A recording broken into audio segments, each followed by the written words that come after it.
Charsi Driver.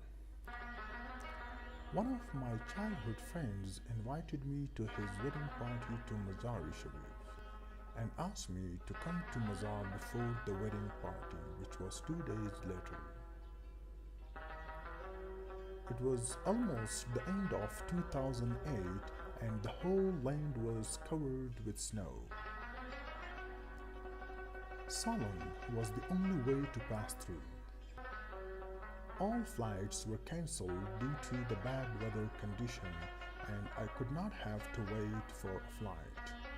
So I immediately took a bus ticket and started my trip to Mazar at 5 p.m.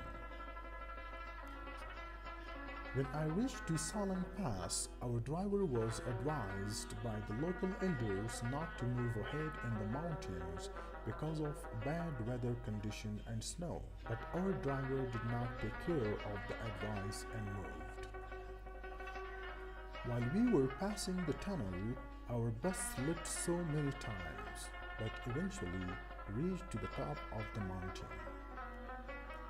I saw a lot of vehicles upside down falling from the mountain. Our driver turned to a motel and stopped the bus for dinner. After 45 minutes of rest, the driver honked the horn and everyone got on the bus. The weather was getting worse. All passengers in the bus insisted the driver not to move ahead and decided to stay in the motel for a night. But the driver was always rejecting everything we said. The road sloped down to Balan province. Snow started to fall on a slippy road. Our driver was not hearing of anyone and was taking decision of his own. Some people were talking about the driver that he was a very good driver because he ran the bus very fast that could reach to Mazar very soon. But some people had doubt that the driver is a Charsi. His eyes were red and his skin was dark in color. While we were talking to him, he assumed that he was not listening.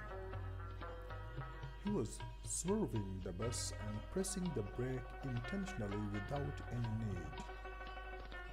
I personally advised him a lot not to move faster, but he answered me in an angry way that he was a 40-year-old driver with much experience. He said that he was familiar with every angle of the road. At the end, he just said, "Don't worry, my son." Once in a U-turn in the down area of Salang, our driver turned the bus and did not press the brakes. Instead of turning to the right, he turned to the left that our bus ran down the cliff.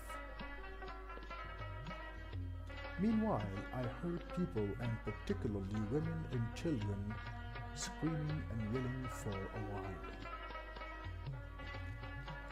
After some time, when I opened my eyes, I saw my mom sitting on the edge of the bed. She immediately called my dad and was crying. I asked her the reason of crying, but she was not talking to me. All my family rushed into the room and was thanking God. I was surprised of the situation. Eventually, I understood that I was in a hospital for 23 days. 16 people lost their lives and 7 more were injured in the accident, including women and children.